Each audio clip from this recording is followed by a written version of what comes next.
అలానే మా గురుకులంలో వేద విద్య, సంస్కృత విద్యతో పాటు ఆధునిక విద్యలు కూడా బోధింపబడుతున్నాయి. ఆ ఆధునిక విద్యలని బోధించడానికి, ఆధునిక విద్యలలో గణిత శాస్త్రాన్ని బోధించడానికి ప్రాతూరి అరుణకుమారి గారు ఇక్కడే ఉంటారు. వారికి 72 సంవత్సరాలు. ఈ వయసులో కూడా వారే ఉత్సాహంగా ముందుకు వచ్చి పిల్లలకి గణిత శాస్త్రాన్ని బోధిస్తున్నారు.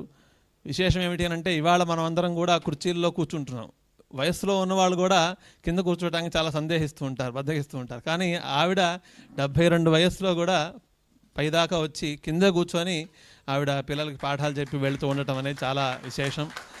వారికి ఈ సందర్భంగా మా గురుకుల పక్షాన తరఫున వారికి అనేక ధన్యవాదాలు తెలియజేస్తూ, వారు కూడా 2 మాటలు మాట్లాడతారన్నారు. మాట్లాడవలసిందిగా కోరుతున్నాం. గురువు గారికి ప్రణామాలు, పాద నమస్కారాలు చేసుకుంటున్నాను. ఇక్కడున్న పెద్దలందరికీ కూడా నమస్కారాలు, పిల్లలకు ఆశీస్సులు.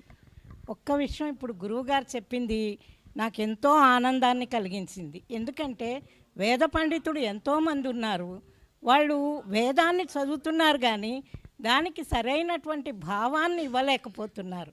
ఆ భావాన్ని తెలుసుకున్నప్పుడు ప్రజల్లో ఇంకా ఉత్సాహం కలిగి వేదం మీద అభిమానం ఎక్కువ కలుగుతుంది. అటువంటిది కావాలి అని నా మనసులో ఉండేది.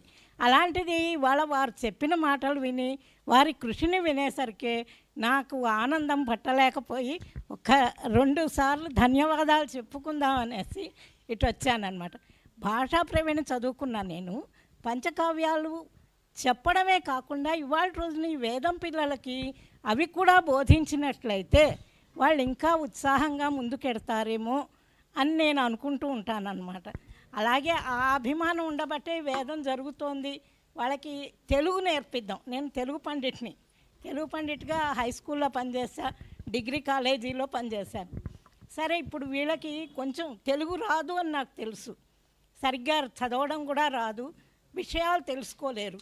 ఈ జ్ఞానం ఉండినట్లయితే, అక్షర జ్ఞానము, ఆ పుస్తక జ్ఞానము కలిగినట్లయితే వాళ్ళు చదివిన వేదానికి ఇంకా పుష్పానికి తావి అబ్బినట్టుగా ఉంటుందని, అందుకని నా ఆనందాన్ని తెలియపరచడానికి ఇక్కడ కూకట్పల్లిలో చేశాను.